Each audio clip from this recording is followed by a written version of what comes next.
अरे भाई, आज तो सीन ही अलग है। गाय कॉटन के पत्ते चबा रही है जैसे गुलाब जामुन हो। वीडियो एंड तक जरूर देखना।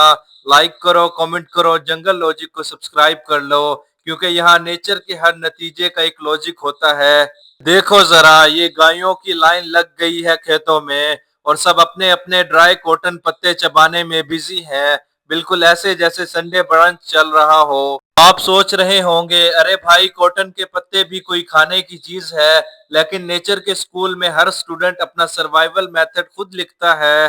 गाय कॉटन के पत्ते खा लेती है जब उनके पास हरा चारा कम होता है। ये उनका बैकअप फूड प्लान होता है। जैसे हम मैगी बनाते हैं जब घर में सब्जी खत्म हो जाए। साइंटिफिक पॉइंट ये है कि कॉटन के पत्तों में फाइबर तो होता है, लेकिन प्रोटीन कम। गाय अपनी र्यूमन से इन पत्तों को फर्मेंट करके एनर्जी निकाल लेती है। लेकिन ध्यान रहे, अगर कॉटन ज्यादा खा लिया जाए तो उसमें एक कंपाउंड होता है गोसीपूल, जो एक्सेसिव अमाउंट में हार्मफुल भी हो सकता है। नेचर ने टॉलरेंस दी है, पर लिमिट भी रखी है। गांव के लोग कहते हैं गाय तो सब कुछ चबा लेती है भाई, और वैसे भी उनके डाइजेस्टिव सिस्टम 4 कंपार्टमेंट का होता है।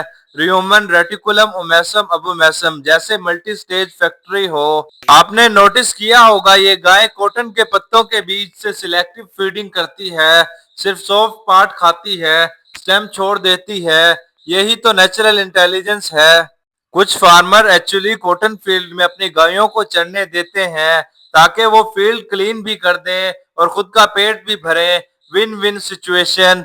लेकिन एक मिथ भी चलती है कि कॉटन खाने से गाय ज्यादा दूध देती है। भाई, ये बिल्कुल गलत है। दूध उनकी जेनेटिक्स और प्रॉपर न्यूट्रिशन पे डिपेंड करता है, ना कि कॉटन के पत्तों पे। पर एक बात सच है, कॉटन के पत्ते थोड़ा रफ एज प्रोवाइड करते हैं, जो डाइजेशन के लिए यूजफुल होता है। यानी नेचर का ब्रशअप सिस्टम, साफ और एक्टिव पेट। ह्यूमंस के लिए कॉटन यूजलेस है, पर एनिमल के लिए ये सर्वाइवल का एक टूल बन जाता है। नेचर का हर टुकड़ा किसी ना किसी काम आता है। सोचो, जब इतनी सारी गायें एक साथ कॉटन फील्ड में होती हैं, तो लगता है जैसे व्हाइट कॉटन के बीच ब्लैक स्पॉट चल रहे हो, एक मूविंग आर्ट पीस। ये बिहेवियर बताता है कि गायें कितनी अडाप्टेबल होती हैं। वेदर ड्राई हो, ग्रास खत्म हो, ये कुछ ना कुछ नया ढूंढ ही लेती हैं। सर्च कहती है कि इंडियन देसी ब्रीड जैसे साहिवाल, थरपाकर और गिर टफ एनवायरनमेंट में सरवाइव करने के लिए नोन है। इनमें डाइजेस्टिव रेजिलियंस हाई होती है।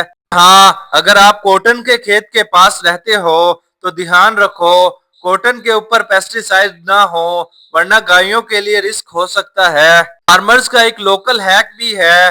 कॉटन के ड्राई पत्तों को पानी में भिगोकर थोड़ा सॉफ्ट कर लेते हैं, ताकि डाइजेशन इजी हो जाए। इस सीन से एक और मैसेज भी मिलता है, नेचर हमेशा रिसाइकल करती है। जो इंसान के काम का नहीं, वो किसी और के लिए खजाना बन जाता है। तो अगली बार जब आप किसी गाय को कॉटन के पत्ते चबाते देखें, सोचिए ये कोई स्ट्रगल नहीं, ये स्मार्ट सर्वाइवल स्ट्रेटेजी है। बस भाई, आज की नेचर क्लास का अटेंडेंस फुल था। लाइक करो अगर आपको गायों की ये कॉटन क्लास पसंद आई हो। कमेंट करो अपना फेवरेट मोमेंट, और सब्सक्राइब करो जंगल लॉजिक को, जहां हर जानवर एक साइंटिस्ट है।